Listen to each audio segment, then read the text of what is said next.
Hachette. Aujourd'hui, nous parlons d'une des premières missions du Centre d'études franco-provençales, le concours Serlogne. C'est en 1962 que le fondateur René Villien décide de créer un programme afin d'aider à promouvoir le franco-provençal. Au début, le concours Serlogne était un concours littéraire et de poésie. D'ailleurs, c'est de là d'où vient son nom, Serlogne, du poète et de l'abbé Serlogne. C'est avec l'intervention du couple Schule que le concours Serlogne prend sa forme qu'on lui connaît aujourd'hui, de laboratoire, de travail avec les élèves et les enseignants, afin d'intégrer le franco-provençal dans la vie quotidienne des élèves. Le concours Serlogne, c'est le départ de la création du centre aussi, car le centre a été créé dans l'optique d'aider à collecter et à archiver les travaux du concours Serlogne. Le concours Serlogne, c'est avant tout un travail avec les institutions, les professeurs, les élèves et le centre pour promouvoir le franco-provençal dans la région de la vallée d'Aoste. Elle fait participer les écoles maternelles et primaires de la vallée d'Aoste. Le concours Serlogne, c'est du coup un travail durant toute l'année pour aider les élèves à apprendre les mots, à communiquer en franco-provençal et parfois apprendre aussi aux professeurs quelques mots en franco-provençal.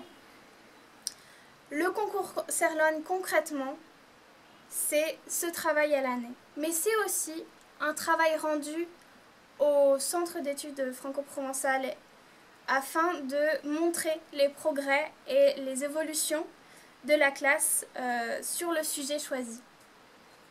Puisque le concours Serlogne propose chaque année un sujet différent afin d'explorer le vocabulaire de ce sujet. Par exemple, pour l'année 2022-2023, c'était parler avec le cœur. Du coup, les élèves ont pu apprendre des mots afin de décrire leurs émotions, grognon ou content, ou encore beaucoup d'autres choses pour exprimer ses sentiments. Le concours Serlogne, c'est aussi une fête en fin d'année scolaire pour féliciter et remercier les élèves et les professeurs de leur travail durant toute l'année, avec la traditionnelle pièce de théâtre organisée par la localité qui accueille la fête du franco-provençal. L'année 2023, c'était la communauté de Oyas, mais chaque année ça change. Et le concours Serlogne, c'est avant tout un travail main dans la main avec les enseignants et les équipes pédagogiques afin de promouvoir le franco-provençal auprès des élèves et de conserver un langage, le franco-provençal.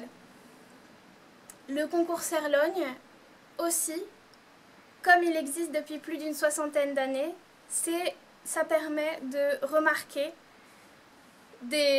Non, pas du tout. Le concours Serlogne, depuis plus de 60 ans, c'est l'histoire des élèves. Leur vie quotidienne, la vie agricole, les animaux.